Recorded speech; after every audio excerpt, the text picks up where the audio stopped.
warahmatullahi wabarakatuh. Alhamdulillahi ala taufiqihi wa amtinanihi. Asyhadu an la ilaha illallah wahdahu la syarikalah ta'dhiman li sya'nihi wa asyhadu anna Muhammadan abduhu wa rasuluh ad-da'i ila ridwanih wa ala alihi wa sahbihi wa ikhwanih. Amma ba'd.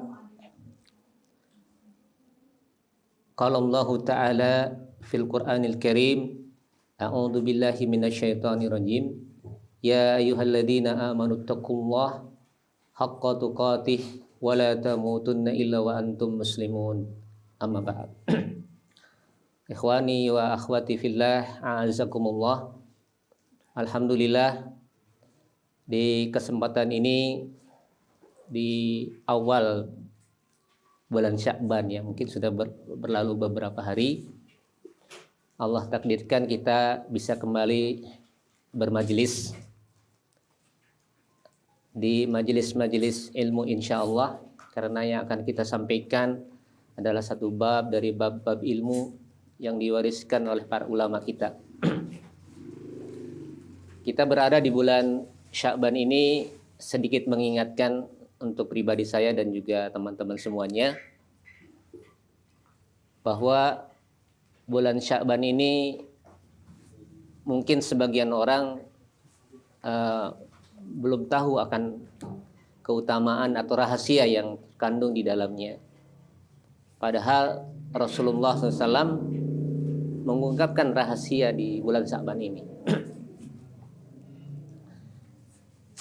Diriwayatkan dari Usamah bin Zaid radhiyallahu anhuma.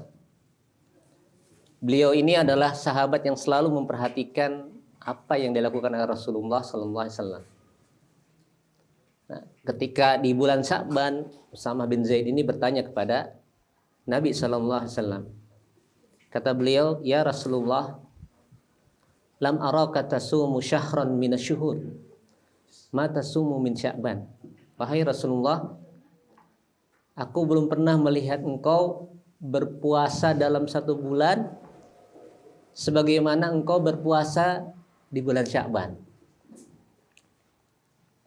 Maka kemudian Rasulullah mengatakan, faqala sallallahu alaihi wasallam, dzalika syahrun yaghfanun nasu anhu bainar Rajab wa Ramadan. Itu adalah bulan yang kebanyakan manusia lalai antara bulan Rajab dan Ramadan. Kita berada di bulan antara Rajab dengan Ramadan. Untuk bulan Rajab ini manusia tidak lupa. Kenapa? Karena Rajab itu adalah bulan haram. Manusia sangat menghormati, ya, orang-orang Arab dahulu sangat menghormati yang namanya bulan haram. Mereka berhenti dari berperang. Mereka betul-betul menjaga dirinya. Begitu pula bulan Ramadan. Bulan Ramadan ini adalah bulan yang sangat ditunggu-tunggu oleh kaum muslimin. Bulan tempat dilipat gandakannya pahala.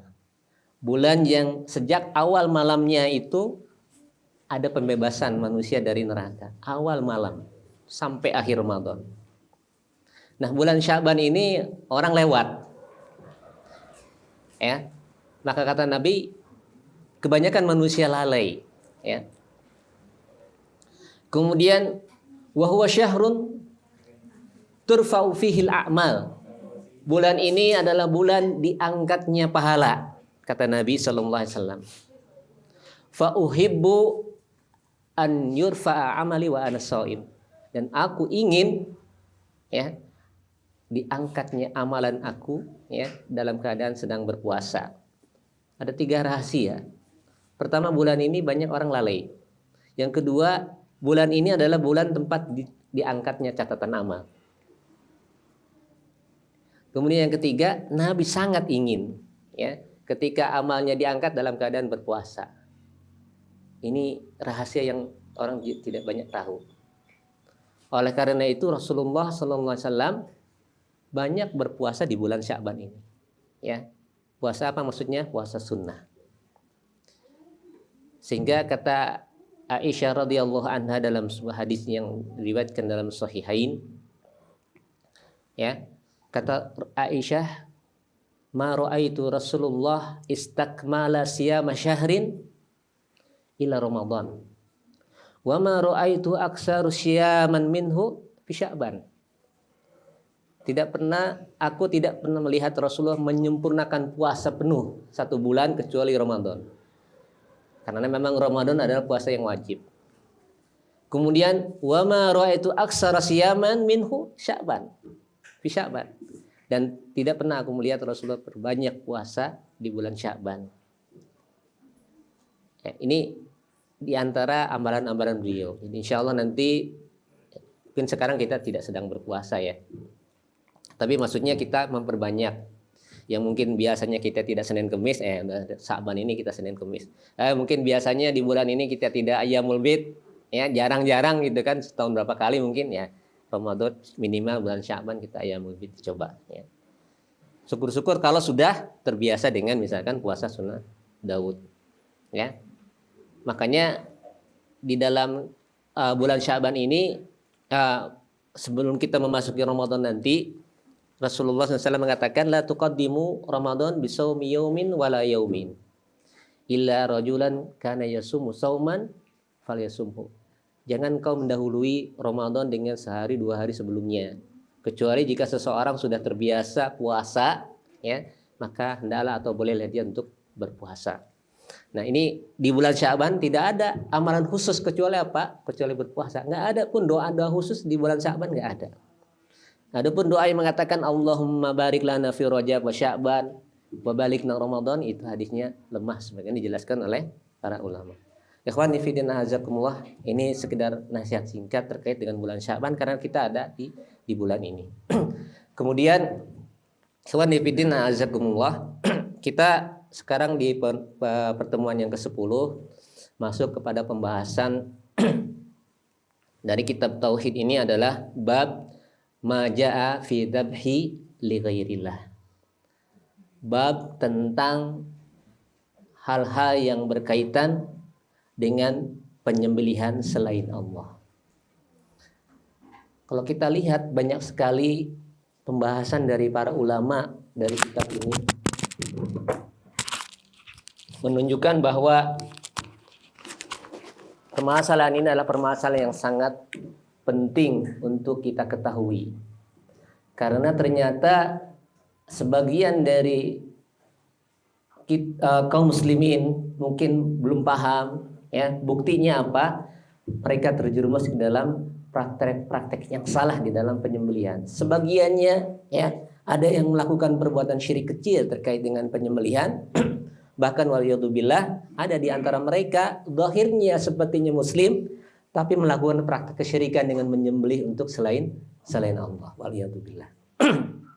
Oleh karena itu, mari kita kaji bersama pembahasan tentang kitab ini. Bab tentang majaa fi dzabhi li ghairillah. Maksud dari bab ini adalah al-hukmu ya, bab hukmu dzabhi li ghairillah.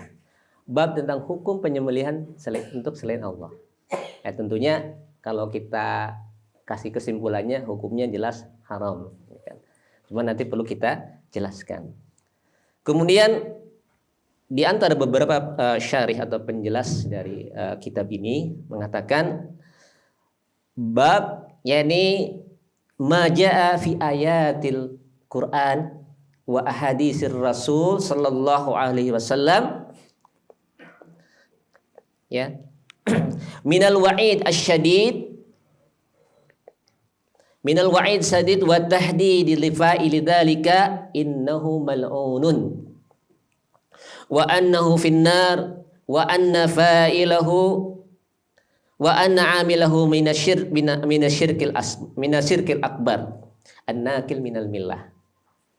Bab yang terkandung di sini mengandung pengertian bahwa ya, pembahasan ini adalah mengandung ayat-ayat dari Al-Qur'an atau hadis-hadis dari Rasul yang menjelaskan bahwa pelaku orang yang melakukan penyembelihan untuk selain Allah itu berada di dalam sebuah ancaman yang besar, yang keras.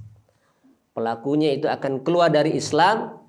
Pelakunya itu adalah mal'un, dilaknat oleh Allah Subhanahu wa taala. Sehingga kita betul-betul harus hati-hati. Kalau orang sudah dilaknat, itu at-tardu bi rahmatillah. Sudah dijauhkan dari rahmat Allah. Kalau orang sudah dijauhkan dari rahmat Allah, tidak mungkin dia akan masuk ke dalam surga. Kemudian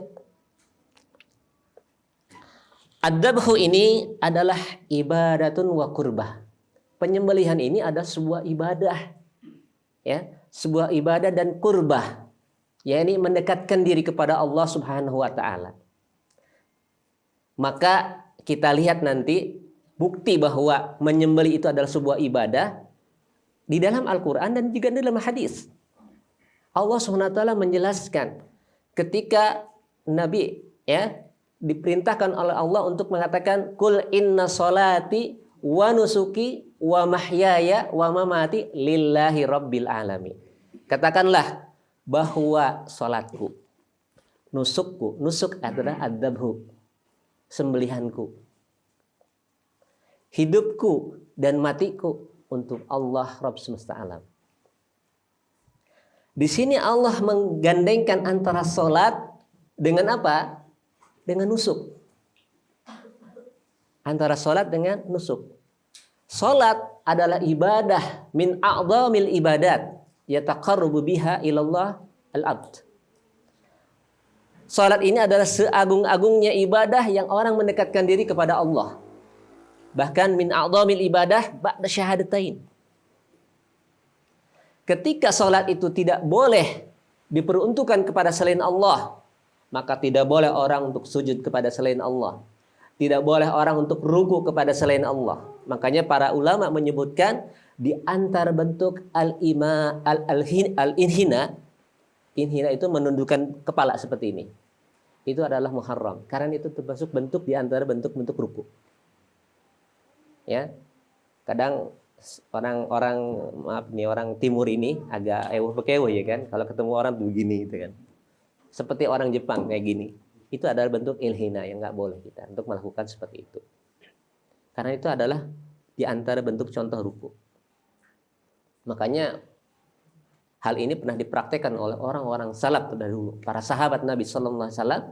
Mereka ketika bertemu dengan orang dengan penuh izzah dan kemuliaan, bahkan dengan orang kafir sekalipun, siapapun orangnya, mereka jalan dengan tegak dan tidak pernah membungkukkan badan. Ini adalah termasuk di antara ajaran ta'alimul Islam yang harus kita perhatikan. Kemudian juga Allah mengatakan di dalam surat Al-Kautsar, "Fasholli li rabbika wanhar." Salatlah untuk Rabbmu dan berkurbanlah. Di sini dalam ayat ini sama seperti tadi. Salat dengan berkurban, salat dengan menyembelih digabungkan. Ketika sesuatu digabungkan berarti memiliki kedudukan yang sepadan, yang setara, yang sangat penting dan sangat berharga. Ya, seperti Allah menggandengkan antara tauhid dengan birrul walidain. Wa qada rabbuka alla ta'budu illa iyyahu wa bil walidaini ihsana. Ya, Rabbmu telah memerintahkan ya untuk agar engkau tidak beribadah kecuali kepada Allah. Kemudian apa? Wa bil walidaini ihsana, dan berbuat bakti kepada orang tua. Allah menggandengkan antara berbuat bakti kepada orang tua dengan at-tauhid. Berarti apa? Kedua-duanya tidak bisa dipisah-pisahkan. Orang yang bertauhid tidak mungkin uququl walidain. Ya. Orang yang bertauhid tidak mungkin durhaka kepada orang tuanya. Ya. Kemudian orang yang durhaka kepada orang tuanya berarti dia ada celah di dalam tauhidnya. Ya. Yang bisa dipisah-bedakan. Demikianlah, berarti menunjukkan bahwa ad-dabhu ini adalah perkara ibadah yang sangat agung. Sehingga apa? Sehingga kita perlu batasan-batasannya. Dan bukti praktek tentang penyimpangan di dalam bentuk penyembelihan banyak kita dapati di masyarakat kita. Ikhwani fizzina adakumullah.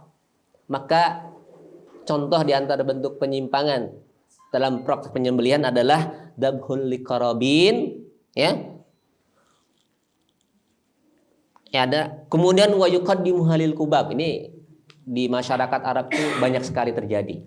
Mereka menyembelih kurban kemudian dipersembahkan untuk kubah-kubah tertentu. untuk al-adrihah, kuburan-kuburan atau bangunan-bangunan keramat, atau bahkan juga dipersembahkan untuk batu-batu yang dikeramatkan, pohon-pohon yang dikeramatkan atau kuburan. Di pertemuan yang lalu kita sudah menjelaskan tentang bab tentang at-tabarruk, ya, dengan pohon dan dengan batu. Man tabaraka, ya, bab ma jaa fi man tabaraka bisajar wal hajar wa nahwihima. Karena apa? Praktik kesyirikan orang itu tidak lepas dari 3 hal. Pertama, kesyirikan yang berkaitan dengan orang, ya. Kemudian yang kedua, kesyirikan yang berkaitan dengan batu atau dengan pohon.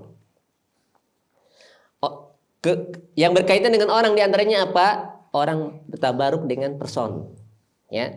Ketika person sudah ada, tabaruk dengan kuburannya. Orang tabaruk dengan kuburan bukan karena kuburan, tapi orang yang dikuburnya.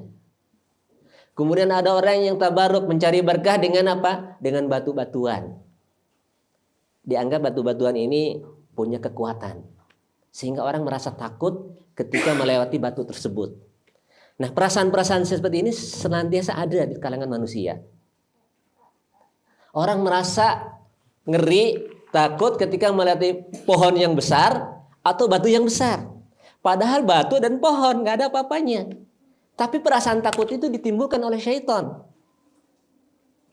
Kenapa? Karena nama ini ada sejarahnya dari masa lalu. Apa ra'aitumul Lata wal Uzza wa Manat tsalisatal ukhra? Antum tahu Lata wal Uzza wa Manat tsalisatal ukhra? Lata itu adalah orang. Alat itu adalah orang yang yalutus sawik, yang biasa membikin adonan tepung, ya. Orang soleh ini, orang masya Allah yang soleh dalam artian orang yang baik gitu kan. Dia suka membuat makanan, adonan, kue gitu kan, dari tepung. Kemudian dia memberikan kepada jamaah haji. Jadi jamaah haji itu di zaman jahiliyah sudah ada. Ini orang ini mimbabil ihsan saja, dia bikin makanan sendiri, dia olah sendiri, dia dibagi-bagi. Terus seperti itu. Makanya dikatakan lata yalutu, itu mengadon. Ya. Ada juga yang mengatakan dia mengadonnya di batunya. Maka ketika Lata ini meninggal, orang kemudian mengibadahinya, mengenangnya, ya, kemudian memuliakannya. Bahkan batunya disembah, ya, seperti itu. Kemudian Al-Uzza, Al-Uzza itu adalah pohon. Kemudian yang satu lagi Manat, itu adalah batu. Nah, ini 3 hal ini yang menjadi penyebab kesyirikan. Nah, banyak orang melakukan praktek keselihan itu ada untuk bagaimana dia mentakarub atau beribadah dengan benda-benda tersebut. Akhirnya dia melakukan proses penyembelihan. Karena menyembelih itu dianggap sebagai bentuk takarub, persembahan kepada orang yang dimuliakan atau diagungkan. Kemudian musannif Syekh Muhammad bin Abdul Wahhab At-Tamimi, beliau menyebutkan untuk membawakan atau menunjukkan tentang maksud dari pembahasan itu, beliau membawakan 4 dalil. Ya, dalil bahwa menyembelih untuk selain Allah itu termasuk perbuatan syirik. Dalil yang pertama adalah qauluhu ta'ala, inna salati wa nusuki wa mahyaya wa mamati lillahi rabbil alamin. Sesungguhnya salatku, sembelihanku, hidupku dan matiku adalah untuk Allah semesta, untuk Allah Rabbul Alamin. Ayat ini, ya, disebutkan di dalam hadis yang diriwayatkan adalah Abdullah bin Mas'ud, adalah ketika waktu itu Rasulullah sallallahu alaihi wasallam sedang salat di pelataran Masjidil Haram. Kemudian datang orang musyrikin yang mengatakan, lihatlah orang ini yang riya dalam salatnya. Kata siapa? Kata orang musyrik. Lihat nih, orang ini riya dalam salatnya. Tidaklah di antara kalian yang mengambil kotoran unta taruh tuh di punggungnya. Ya. Maka kemudian berdiri satu orang. Ya. Kemudian diambil kotoran unta, ya, ditaruh di punggungnya Rasulullah sallallahu alaihi wasallam. Kemudian Abdullah bin Mas'ud melihat dan mengabarkan kepada Fatimah. Lalu Fatimah datang sambil menangis dan membersihkan kotoran. Rasulullah diam. tidak terus sholat beliau. Ya, ini menunjukkan bagaimana ya. Kemudian lalu Allah turunkan firman-Nya, katakanlah wahai Muhammad, sesungguhnya sholatku, ya, sembelihanku, ya, hidup dan matiku untuk Allah semesta alam. Di sini bagaimana kesabaran Rasulullah Sallallahu Alaihi Wasallam. Dan antum tahu, orang yang meletakkan kotoran itu adalah min asqa annas, dari sejelek-jeleknya dan sebinasa-binasanya orang. Dan ketahuilah, orang yang menyakiti Rasulullah SAW secara fisik itu orang yang paling jelek di muka bumi. Kalau dengan lisan biasa, ini yang secara fisik itu lebih-lebih lagi. Makanya ketika Rasulullah berperang, ya, terkena giginya, gigi serinya dengan tombak, maka orang tersebut adalah termasuk orang yang paling buruk, paling jelek, sejelek-jeleknya manusia. Ma'asyiral muslimin, ikhwani fillah, azakumullah. Itulah ayat, ya, yang turun dengan sebab perlakuan orang-orang musyrikin terhadap Nabi Sallallahu Alaihi Wasallam. Kemudian dalil yang kedua, ya, ada 4 dalil. Fasholli li rabbika wanhar. Salatlah untuk Rabbmu dan berkurbanlah. Berarti berkurban, menyembelih itu adalah perintah, adalah sebuah ibadah. Ya. Kemudian yang ketiga adalah hadis Ali bin Abi Thalib. Hadis Ali bin Abi Thalib qala haddatsani Rasulullah sallallahu alaihi wasallam bi arba'i kalimat. Rasulullah mengabarkan kepada kami dengan 4 kalimat. Ya. Yang pertama, Allah melaknat orang-orang yang menyembelih untuk selain Allah. Allah melaknat orang-orang yang menyembelih untuk selain Allah. Ini adalah syahidnya. Syahid yang pertama dari dalil penjelasan di atas. Kemudian yang kedua, kalimat yang kedua, Allah melaknat orang-orang yang melaknat kedua orang tuanya. Ada juga ya orang yang melaknat kedua orang tuanya. Bagaimana bentuk melaknat kedua orang tua? Melaknat kedua orang tua itu bisa dengan ucapan, bisa dengan perbuatan, atau bisa dengan sikap. Di mana ketiganya ini adalah suatu hal yang sangat menyakitkan bagi orang tua. Ya. Dan bahkan ada yang 4. Yang keempat ada lagi. Contoh bentuk dengan ucapan, ya, adalah dengan bentuk cercaan, ya, syatam atau sab, ya, yakni umpatan cercaan kepada kedua orang tua, waliyadzubillah. Ini termasuk uququl walidain, ya, atau dengan sikap menunjukkan dia tidak suka dengan kedua orang tuanya. Kemudian dengan perbuatan adalah dengan melakukan pemukulan dan kekerasan. Dan yang keempat, di antara bentuk melaknat kedua orang tua adalah antal ana waliday rajul fayal ana walidaika. Engkau melaknat kedua orang tua orang lain, lalu orang lain itu melaknat orang tua kita. Kita tidak bermaksud melaknat orang tua kita, tapi kita melaknat orang tua dia. Dengan sebab kita melaknat orang tua dia, dia balik melaknat orang tua kita. Nah, ini termasuk bentuk melaknat. Ini hati-hati, tidak boleh kita saling melaknat, ya. Nah, ini biasanya nih anak-anak kecil nih, ya. Antum ingatkan buat anak-anak kita. Kalau di sekolah itu ejek-ejekan orang tuanya, ya, ejek-ejekan orang tuanya, iya nggak? Iya, ejek-ejekan orang tuanya. Akhirnya apa? Dibales. Biasanya kalau dia nggak berani balas, nangis. Kenapa? Dia nyebut-nyebut orang tuanya, bapaknya atau ibunya gitu. Makanya mereka tuh, anak-anak itu nggak suka kalau orang tuanya tahu nama orang tua, nggak suka. Kenapa? Suka jahan jadi bahan ejekan. Nah, ejekan itu kalau lebih parah lagi kalau bentuknya melaknat, bukan mengejek. Tadi kita kata ngejek itu bisa menyebabkan bentuk laknat. Hati-hati, ya. Kemudian yang ketiga, Allah melaknat orang-orang yang membantu atau melindungi orang yang berbuat bid'ah atau membuat kesalahan. yang bid'ah atau kesalahan tersebut menjadikan orang itu wajib untuk ditegakkan had hukuman dari Allah Subhanahu wa taala.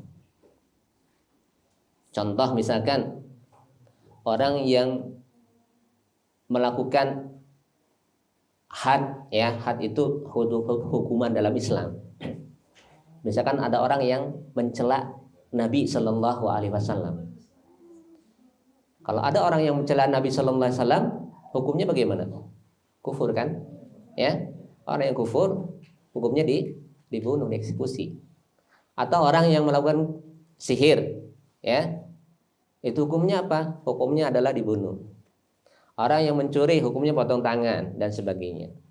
Ya, itu adalah. Nah, kemudian kalau orang yang seperti ini dilindungi, maka orang yang melindungi itu adalah mal'un. Ya, orang yang melakukan bid'ah mengucapkan perbuatan bid'ah, mengatakan Al-Qur'an itu makhluk. Ya, Al-Qur'an itu tidak cocok dengan waktu dan zaman sekarang. Jadi boleh ditafsirkan, boleh ditinggalkan, boleh tidak dipakai. Yang seperti ini keluar dari orang-orang yang mengatasnamakan apa? Islam. Bahkan menjadi pengurus besar di sebuah organisasi Islam. Kan ngeri itu. Ya, dia mengatakan Al-Qur'an itu temporer. Bisa diambil, bisa tidak, tergantung kondisi, situasi dan kondisi. Waliyadzubillah. Ya. Padahal itu jadi pengurus besar loh. Ngeri kan? Ini seharusnya tugas siapa? Tugas pemerintah. Apa tugasnya? Had, kenakan hukum had. Ya.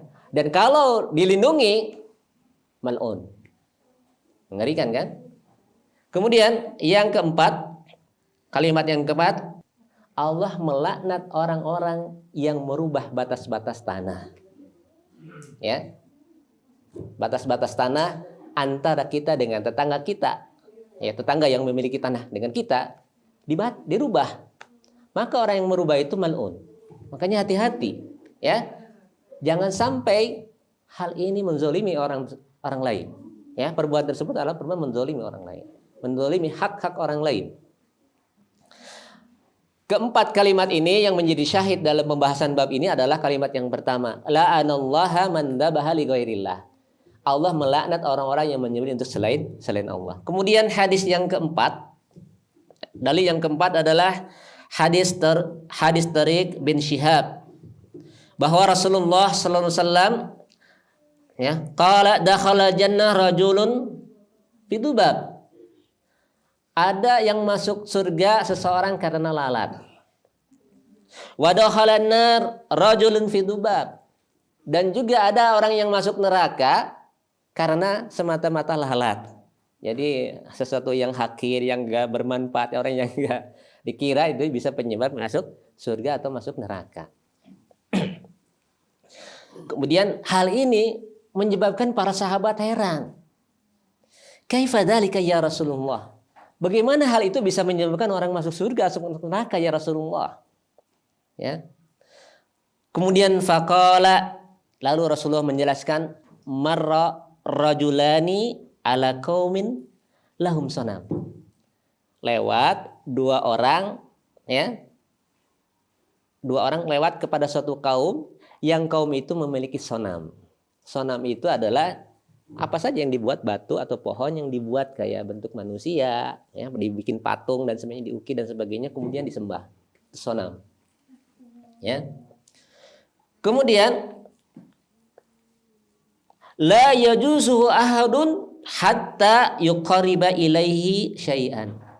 Dan tidak boleh seseorang pun untuk melewatinya, ya, tidak mengizinkan untuk melewati sampai orang tersebut, ya, yuqaribu ilaihi, ya, mendekatkan diri, bertakarub dengan sesuatu kepada sonamnya itu, ya, tidak boleh lewat, ya, kecuali kamu takarub dengan sonam kami, katanya.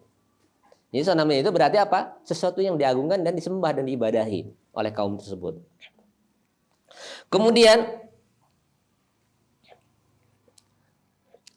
faqalu li ahadihima, lalu penjaganya mereka mengatakan kepada salah seorangnya, qarrib, ya, takarublah kamu, ya, Kemudian qala laisa indi syai'un. Kata satunya, aku nggak punya sesuatu pun untuk takarub kepadanya. Kemudian qarib, ya. Kemudian laisa indi syai'un uqarribu. Qalu lahu qarrib walau bidubab, ya. Takarublah meskipun kamu dengan seekor lalat. Kemudian faqaraba ilaihi, ya, faqaraba dubaban fakhalu sabilahu. Lalu orang itu, ya, bertakarub dengan menyembelih dengan lalat itu, kemudian orang itu diberikan pintu masuknya, ya. Di sini orang tersebut apakah dia dipaksa atau tidak? Ya, dipaksa tidak untuk takarub. Jadi al-mukrah, sesuatu pemaksaan itu kalau dalam syariat kita kan tidak kena hukuman. Ya, orang kalau dipaksa melakukan sesuatu, sedangkan hatinya tetap dalam keadaan iman, mutmainnun bil iman, maka orang itu tidak berdosa. Tapi untuk umat-umat sebelumnya, paksaan itu tetap berdosa. Paksaan dilakukan tetap berdosa. Ya. Maka kemudian orang itu melakukan seperti itu. Nah, orang tersebut sebenarnya dari awalnya tidak ada untuk niat takarub, ya, begitu saja lewat, kemudian gampang juga dia cuman sekedar ingin, sebenarnya maksud dia itu hanya sekedar ingin lewat saja, dia tidak memperhatikan apakah itu dampak dan sebagainya. Kemudian waqalu lil akhar, lalu berkata kepada yang lain, qarrib, ya, takarublah. Kemudian qala ma kuntu li uqarriba li ahadin syai'an ghair dunallah. Aku tidak akan bertakarub dengan sesuatu selain kepada Allah Subhanahu wa taala. Ya, fadarabu unuqahu fadakhala al-jannah. Lalu orang tersebut memukul lehernya, kemudian masuklah dia ke dalam surga. Makanya di sini dengan sebuah lalat, ya, orang bisa masuk surga. Kenapa? Dia enggan untuk bertakarub kepada selain Allah, ya, meskipun dengan berkurban atau membunuh seekor lalat, masuk surga. Kemudian yang satu lagi, gara-gara membunuh seekor lalat dengan tujuan apa? Supaya dia bisa lewat. Tujuannya cuma ingin lewat saja. Ini kok nggak boleh. Oh, harus membunuh lalat dulu, ya, sebagai bentuk persembahan kepada sonam ini. Sederhana, cuma bunuh aja dah. Udah, yang penting bisa lewat, kan begitu. Tapi itu bisa menyebabkan dia masuk ke dalam neraka. Ini dalil, ya. Dalil yang keempat yang menunjukkan bahwa yang dibawakan oleh Syekh Muhammad At-Tamimi sebagai dalil yang menunjukkan bahwa penyembelihan untuk selain Allah itu adalah termasuk perbuatan syirik. Ikhwani fiddin a'azakumullah. Allah SWT mengatakan di dalam ayatnya, qul inna salati wa nusuki wa mahyaya wa mamati lillahi rabbil alamin la syarika lahu wa bidzalika umirtu wa ana awwalul muslimin. Katakanlah bahwa salatku, ya, tadi kita sudah jelaskan salat ini adalah min a'dhamil ibadat al-badaniyah, ya. Kemudian wa nusuki, dan sembelihanku. Sembelihan adalah termasuk min a'dhamil ibadat al-maliyah. Ada ibadah itu adalah ibadah badaniyah, ada ibadah maliyah. Di antara ibadah maliyah itu adalah berkurban. Keduanya memiliki kedudukan yang sangat besar di dalam Islam. Bahkan, ya, orang melakukan praktek penyembelihan untuk selain Allah bisa menyebabkan dia kufur atau murtad atau keluar dari Islam. Kemudian wa mahyaya wa mati, artinya hidup dan matiku.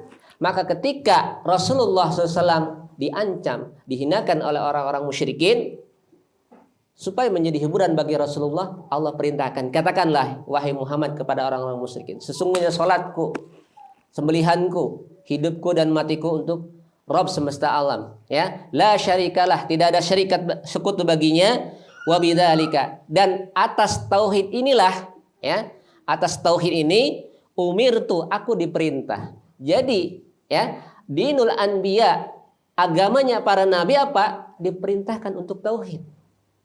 maka praktek kesyirikan, praktek amalan-amalan yang mengandung kesyirikan sama sekali itu bukan dari agamanya para nabi. Agama para nabi dari Nabi Muhammad sampai nabi-nabi sebelumnya, sampai rasul sebelumnya Nabi Nuh, itu semuanya adalah at-tauhid. Makanya ketika ada amalan-amalan yang menyimpang dari kesyirikan, maka itu bukanlah agama at-tauhid, bukanlah agama para nabi. Ada enggak agama yang menyuruh orang untuk melakukan pengorbanan untuk siapa?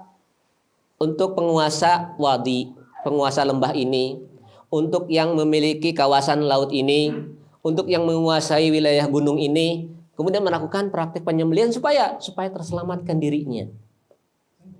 Nah, bagaimana halnya dengan orang-orang yang dia karena suatu takut kepada sesuatu, ya, misalkan ini kita memasuki lembah, dia takut dengan di lembah tersebut, takut gangguan jin dan sebagainya, lalu dia melakukan penyembelihan, dan dengan penyembelihan dia berharap kepada Allah untuk melindunginya, menjauhkan dari itu semua. Boleh tidak seperti ini? Mintanya sama Allah. Tapi karena gara-gara takut dengan jin, takut dengan situ, kemudian melakukan proses penyembelihan. Sama seperti misalkan orang menempati rumah baru. Nih, rumah Daud ini kita nggak tahu, apalagi mungkin rumahnya dulunya ini ada riwayat cerita, ya. Tanahnya ini dulu tanah yang angker, ya. Bahkan ini tanah itu sebenarnya rumah ini murah. Kenapa? Dulunya pernah terjadi pembunuhan. Jadi dijual nggak laku-laku. Nah, itu gimana tuh? Kalau yang seperti itu antum berani beli nggak? Beli. Jangan takut. Jangan takut. Di masyarakat kita kalau tanah bekas ini nggak laku itu. Kenapa nggak laku? Orang pada takut, ya. Akibatnya supaya menghilangkan rasa takut ini dia berkorban. Ya. Bismillah, biasa bismillah, memohon perlindungan kepada Allah lalu menyembelih. Nah, bagaimana hukum penyembelihan tersebut? Ya, makanya kita kena ad-dabhu, ya. Kita katakan bahwa ad-dabhu itu ada beberapa macam, ya.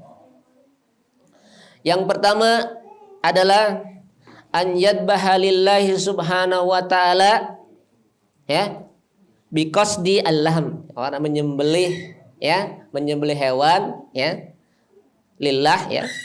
Ya, karena Allah semuanya, karena dengan Allah dan menyebut nama Allah, tetapi ada tujuannya untuk mendapatkan dagingnya saja. Atau kita menyembelih tujuannya untuk tamattu bil akli, untuk senang-senang makan-makan. Misalkan nih kita mau ada acara nih, ya, ayo kita nyembelih kambing, ya, nyembelih kambing. Ya. Saat menyembelih seperti biasa bismillah, karena bismillah menyebut nama Allah itu adalah syarat hewan itu boleh dimakan. Makanya tasmiyah, ya, menyebut nama Allah pada saat menyembelih itu adalah harus, ya. Kalau kita tahu orang menyembelih tidak menyebut nama Allah, boleh nggak dimakan dagingnya? Nggak boleh. La taqulu mimma lam yudhkar ismallah alaih. Jangan engkau memakan sesuatu yang tidak disebutkan nama Allah. Permasalahannya kalau kita pergi ke pasar beli daging, kita nggak tahu tuh gimana. Kalau kita nggak tahu, ya nggak apa-apa, ya. Apalagi kalau pasarnya adalah aswaqul muslimin, pasarnya milik kaum muslimin. Artinya banyak kaum muslimin yang berjualan di situ. Tidak perlu kita harus tanya dulu ini disembelihnya pakai bismillah enggak gitu kan, nggak perlu. Nanti antum jadi susah sendiri, mau nyari daging susah. Aduh, saya nggak tahu nih, saya dapat daging, ini nggak jadi beli. Nah, tanya lagi sini, bismillah enggak? Ya, waduh, nggak tahu yang nyembelih bukan saya, akhirnya susah antum mau beli. Ya, pokoknya kalau di pasarnya kaum muslimin, ya sudah bismillah. Tinggal kita baca bismillah aja, ya. Kita husnudzon, ya. Prinsip dari kaum muslimin adalah husnudzon, tidak boleh suudzon. Pasti dia menyembelih dengan bismillah gitu. Ya, jadi kalau dipastikan dia tidak menyembelih nama Allah, nggak boleh. Tanyaannya, ya, bagaimana sembelihannya orang-orang Nasrani atau Yahudi? Boleh tidak? Yahudi boleh nggak nih? Boleh kan? Ya boleh, ya. Karena apa? Allah menghalalkan sembelihan mereka, ya. Ya. Allah menyembelihkan sembelihan ahli kitab.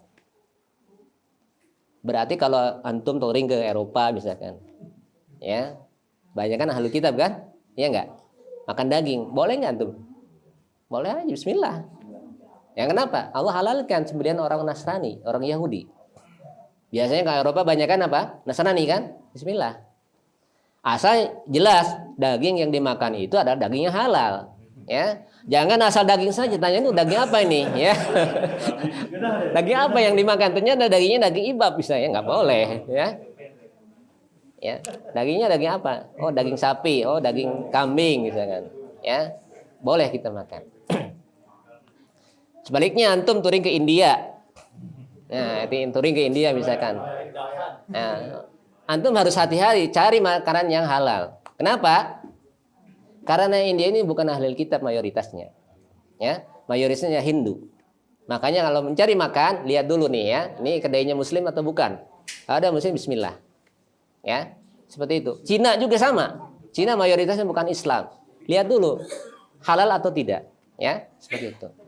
Tapi kalau kita ke negeri-negeri kaum Muslimin, insya Allah halal semua, nggak usah ragu, ya. Karena pada prinsipnya orang Muslim itu adil, ya, dia akan terus menjaga, ya. Akan terus menjaga.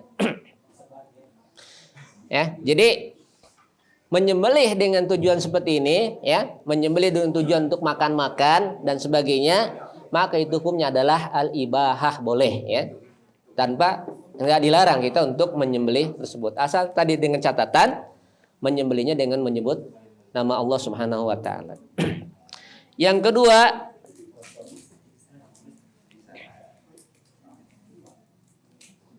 ya,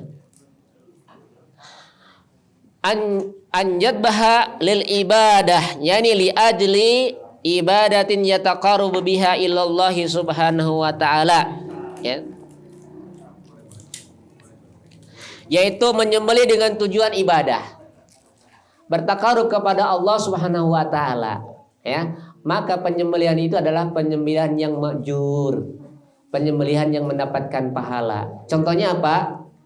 Contohnya ada penyembelihan pada saat Idul Adha, ya, udhiyah, atau penyembelihan untuk akikah. Penyembelihan udhiyah atau akikah, ya, atau penyembelihan karena nadar, itu adalah penyembelihan yang bernilai ibadah, pelakunya mendapatkan pahala atau ganjaran dari Allah Subhanahu wa taala. Jadi ternyata menyembelih itu enggak semata-mata menyembelih.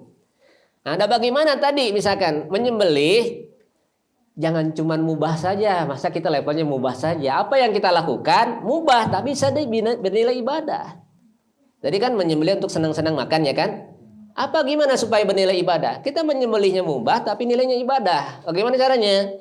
Menyembelih kemudian sembelihannya kita hadiahkan, sedekahkan kepada fuqara dan masakin. Undang kawan-kawan, sohib-sohib kita, ajak makan. Nah, itu jadi bernilai ibadah. Kenapa? Antum melakukan derma atau tabaru, berbuat ihsan kepada orang lain, memberi makan orang-orang lain. Ini bernilai ibadah, ya. Kemudian yang ketiga, anjadbaha liqudumid dhaib, ya. Menyembelih karena dalam rangka kedatangan tamu yang mu'azzam, yang diagungkan, ya, yang diistimewakan. Nah, ini ada iskalnya ini, ya. Menyembelih yang ketiga ini ada muskilahnya. Tergantung kedudukan hati kita, tergantung posisi hati kita. Karena jika menyembelihnya itu adalah ketika misalkan datang yang tamu. Kalau tamunya belum datang tidak disembelih. Begitu tamunya datang baru disembelih. Boleh tidak? Ada tamu datang, sembelih. Boleh enggak? Tamunya belum datang, jangan disembelih. Ya. Dan sebenarnya pendapat yang kuat dari pendapat para ulama itu adalah tidak diperbolehkan. Ya. Karena dari atun ila syirki, bahkan mungkin terjerumus ke dalam syirik. Kenapa? Ta'zim li ghairillah. Mengagungkan selain Allah dengan apa? Dengan melakukan pengorbanan. kurban demi mengagungkan orang, mengagungkan penguasa dan sebagainya. Bukan seperti itu. Tapi kalau menyembelih karena sebab tamu, niat dari kita apa? Ikraman lidhaif, memuliakan tamu. Dengan apa? Kita sembelih tanpa harus dia datang. Tapi kalau karena dia mau datang, kita sembelih dulu, kemudian kita masak, kita sajikan. Nah, itu boleh. Ya. Itu adalah termasuk sunnah. Man kana yu'minu billahi wal yaumil akhir falyukrim dhaifahu. Barang siapa yang beriman kepada Allah dan hari akhir, muliakanlah tamunya. Di antara memuliakan tamu dengan memberikan jamuan terbaik. Apa yang kita miliki dari jamuan terbaik?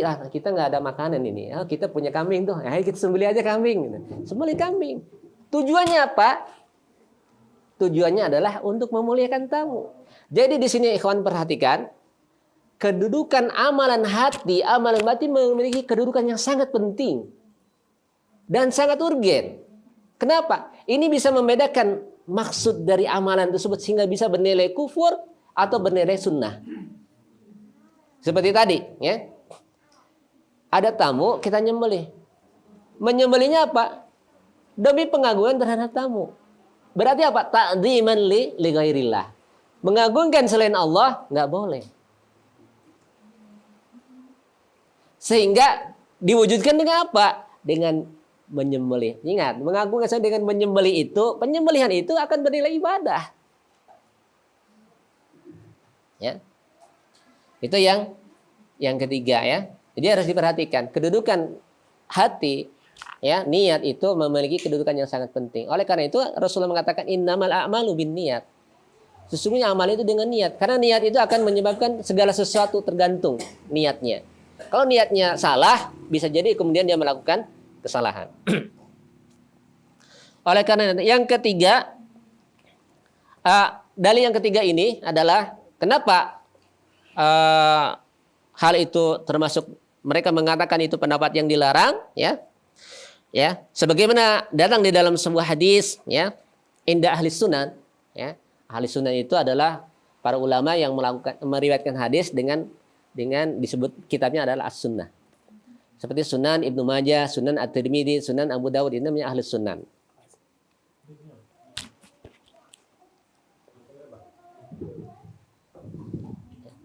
Ya.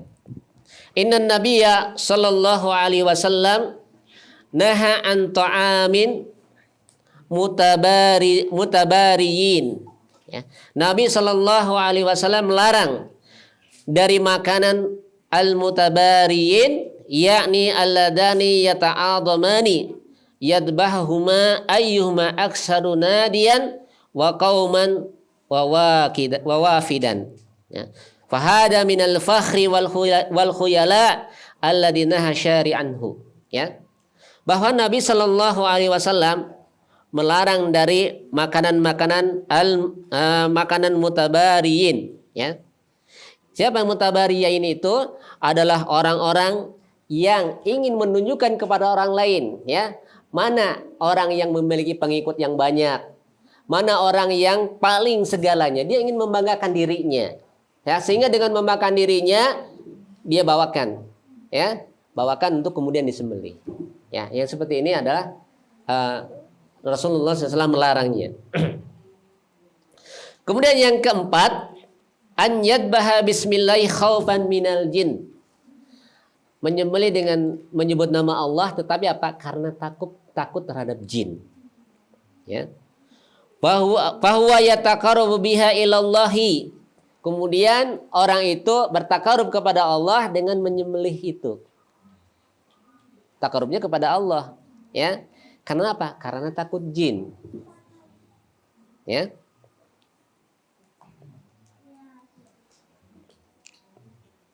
Fayaqulu bismillah lakin yukhti'u lakin yadunnu anna dalika yadfa'u 'anil ain. Ya. Au yasudduhu 'anil ain. Fahada minasyirkil asghar. Ya. Akan tetapi, ya, dia mengira bahwa dengan melakukan seperti itu akan menolak ain, ya, akan menolak jin, ya, akan menolak bahaya dan sebagainya. Maka kemudian dia melakukan takarub dengan menyembelih itu. takarubnya kepada Allah, tetapi melakukan proses penyembelihan. Kenapa? Karena sebab jin. Khaufan minal jin, kemudian seperti itu. Fahada minasyirkil asghar al-mufdiyatu ila syirkil akbar tentunya. Ya, ini termasuk syirik asghar yang bisa mengantarkan kepada syirik besar. Jadi tidak perlu kita melakukan hal-hal seperti itu. Bagaimana kalau kita takut terhadap jin, takut terhadap ain, kita tinggal berdoa. Ya, tidak perlu kita melakukan penyembelihan untuk bertakarub kepada Allah. Ya, karena apa? Orang bertakarubnya itu bukan semata karena Allah, karena ada jin, ya enggak? Karena jinnya itu. Maka ini termasuk syirik asghar. Kenapa tidak syirik akbar? Karena dia takarubnya kepada Allah. Takut kepada jin, tetapi dengan cara yang salah. Seharusnya ketika takut dengan jin, takut dengan sesuatu yang membahayakan, tinggal berdoa, ya. Tinggal berdoa, a'udzubillahi min kulli syai'in, Allahumma a'udzubillah min kulli a'udzu bikalimati tamah min kulli syarri ma khalaq. Itu sudah selesai. Dari kejelekan apa yang Allah ciptakan. Ya, jin, manusia, ya, dan sebagainya, itu adalah Allah ciptakan semua. Kita cukup berlindung kepada Allah dengan berdoa, ya. Tidak perlu kita melakukan proses takarub kepada Allah dengan penyembelihan. Karena penyembelihan itu nanti maksudnya adalah karena sesuatu selain Allah. Kemudian yang keempat, yang kelima, an yadbaha bismil jin, ya, au sayyidil wadi, au Abdul Qadir Jailani, au Siti Zainab, fahada huwa alladhi anna al-muallif rahimahullah taala wa huwa minasyirkil akbar. Yataqarrab biha ilaihi bil ibadat bis salat kama yataqarrab ilaihi bin nusuk. Ya. Penyembelihan yang kelima adalah menyembelih dengan nama jin. Dia menyebut nama jin. Ya, atau menyebut nama orang, nama wali, nama penguasa lembah, ya. Nama Siti Zainab. Dan di sini Siti Zainab di Arab dikenal juga ternyata, ya. Siti Zainab. Jadi Siti Zainab itu sudah biasa, ya. Ya, Al-Badawi itu orang-orang yang dimuliakan, orang yang dikultuskan. Abdul Qadir Jailani, antum tahu Abdul Qadir Jailani? Itu adalah seorang ulama zuhud, seorang ulama Ahlus Sunnah. Saking kezuhudannya, orang kemudian memuliakannya berlebihan. Bahkan ada fotonya yang beredar, ya, foto Abdul Qadir Jailani. Dari mana? Memang sudah ada zaman waktu itu foto-foto kayak gitu. Itu hanya hayalan saja, ya. Hanya hayalan.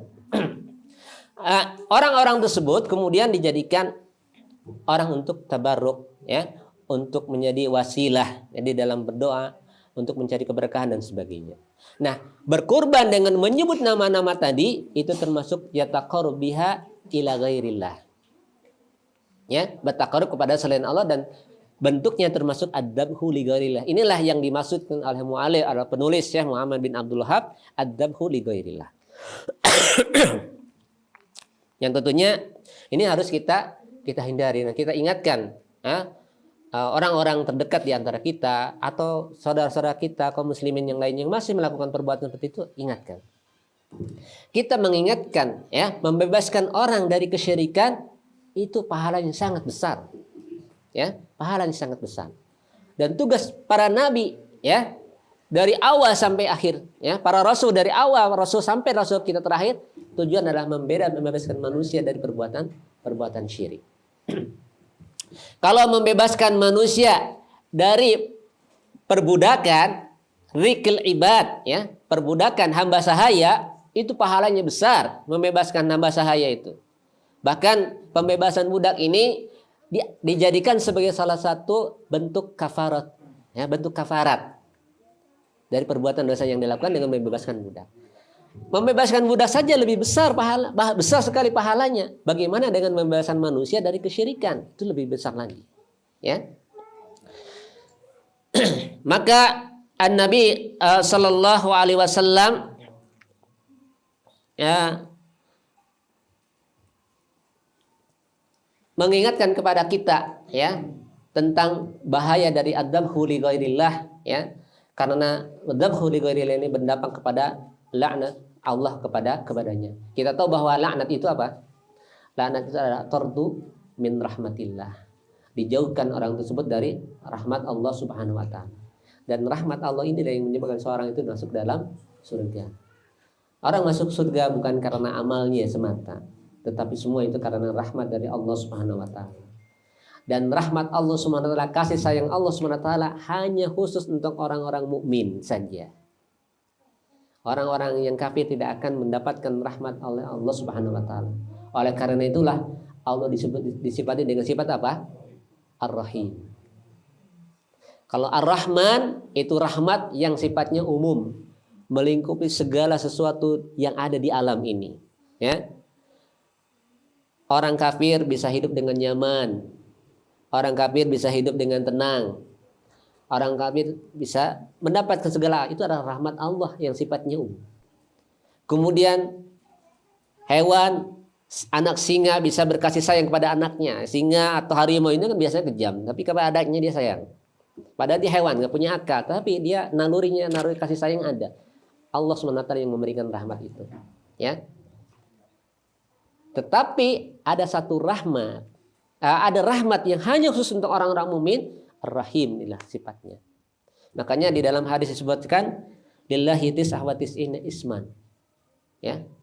Allah itu memiliki innalillahi mi'atur rahmah. Allah memiliki 100 rahmat. Ya. Satu rahmat ini Allah berikan untuk semua alam.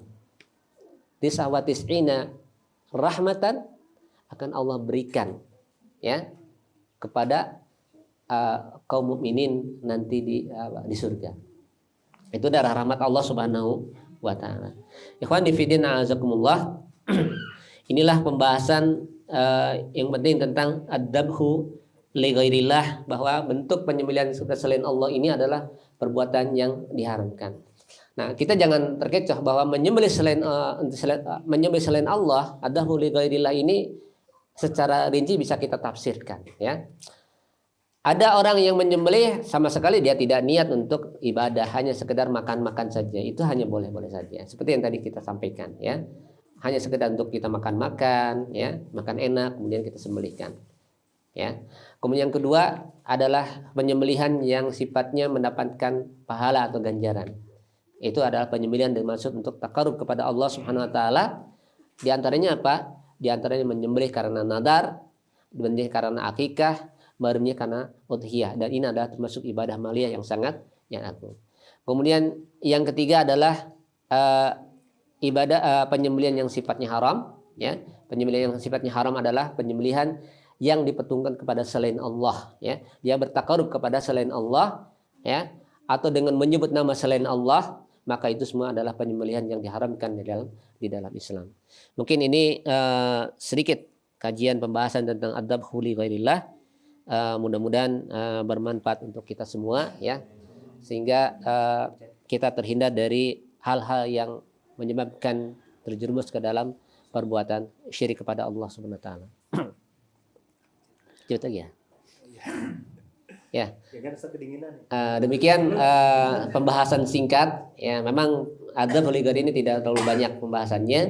Ada lagi nanti pembahasan bagaimana hukumnya, ya, melakukan penyembelihan di tempat penyembelihannya dulunya di tempat ibadahnya orang-orang kufar, ya, di tempat penyembelihannya di tempat berhala-berhala mereka, ya, dan sebagainya. Itu nanti akan dibahas di dalam pembahasan berikutnya.